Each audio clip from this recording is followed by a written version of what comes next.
Shri Venkateswara gold తాకట్టులో ఉన్న మీ బంగారాన్ని విడిపించి కొనబడును.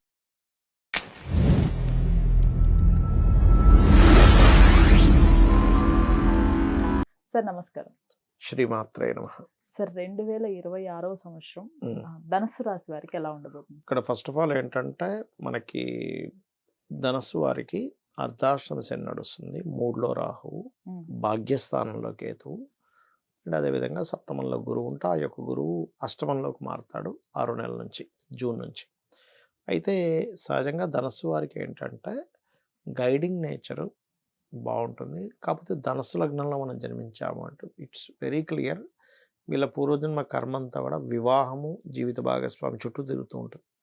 మంచి వాళ్ళు వస్తారా, చెడ్డ వాళ్ళు వస్తారా అనే దాని మీదే 90% కొంచెం జీవిత భాగస్వామితో ఇబ్బంది ఉంటుందని చెప్తాం కామన్గా ధనస్సు లగ్నంలో పుడుతుంది. అందుకే వీళ్ళ పర్సనల్ చార్ట్లో ఏమైనా 2 మ్యారేజ్ యోగం ఉంటే అర్క వివాహమా, కుంభ వివాహం చేయించేసుకోండి, స్త్రీ బట్టి పురుషుని బట్టి అని చెప్తూ ఉంటాం. అది ఖచ్చితంగా జరుగుతుందండి.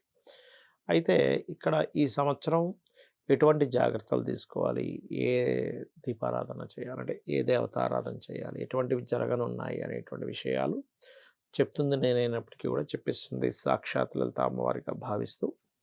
ఫస్ట్ ఆఫ్ ఆల్ ఏంటంటే ధనుర్లగ్నం మంచి గైడింగ్ లగ్నం. అంటే వీళ్ళు గైడ్ చేస్తే ఖచ్చితంగా అవతల వాళ్ళకి సక్సెస్ వస్తుంది, అందులో డౌట్ లేదు.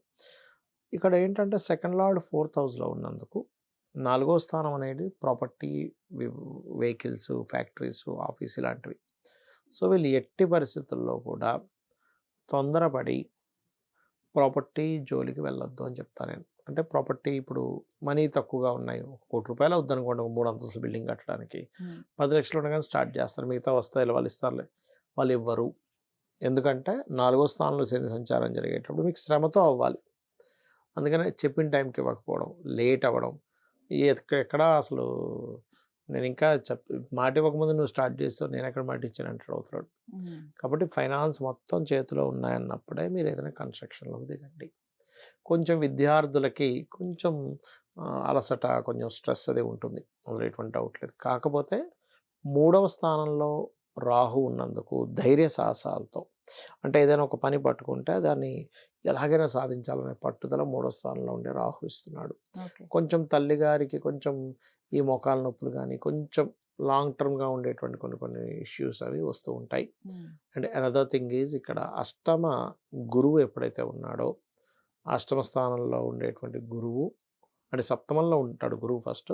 ఇది కొంచెం వివాహం విషయంలో కొంత సపోర్ట్ ఉంటూ ఉంటుంది. అష్టమ గురువు ఎప్పుడు కూడా ఏంటంటే ఇది పర్టికులర్గా 8th హౌస్ అనేటువంటిది ఏదైతే ఉందో, ఈ 8th హౌస్ యాన్సిస్టర్స్ ప్రాపర్టీ కాబట్టి పూర్వీకుల ఆస్తులకు సంబంధించినటువంటి విషయంలో కొంచెం జూన్ మాసం నుంచి ఏమైనా డిస్ప్యూట్స్ ఉంటే కొంత స్ట్రెస్ ఉంటుంది. కానీ ఎంతైనా శని ఎనర్జీస్తో ఉండే గురువు కాబట్టి స్ట్రెస్ అయితే ఉంటూ ఉంటుంది, కానీ కొంత క్లియర్ అవ్వడానికి ఛాన్సెస్ ఉంటాయి.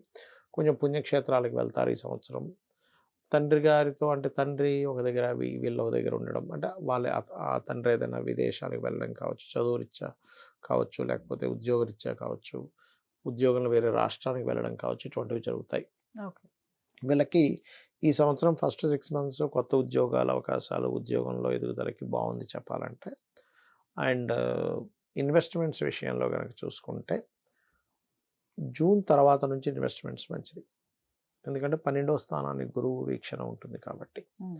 ఇక వీరికి ఫైనాన్షియల్గా ఇంకా బాగా ఎదగాలి, ఎందుకంటే 4వ స్థానంలో శని ఉంటూ అర్ధాష్టమ శని నడుస్తుంది కాబట్టి వీళ్ళు ఎక్కువగా కాలభైరవుణ్ణి, లక్ష్మీ నరసింహస్వామిని ప్రధానంగా, అంటే వీళ్ళ లైఫ్ లాంగ్ చేయవలసింది మాత్రం లక్ష్మీ నరసింహస్వామి.